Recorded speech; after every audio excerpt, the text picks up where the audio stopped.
man malaman nyo na ang isipan ko'y gulong-gulo.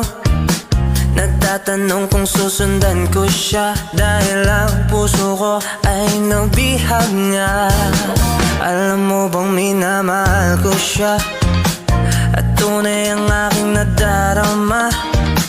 Kahit ako'y nagmumukhang tanga, ay ayos lang basta kasama siya.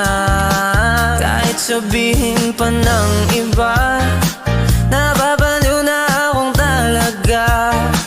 Kahit merong ibang nagcha-cha-cha, nagrurumba, nagsasalsa, pwedeng sabihin nyo to sa kanya.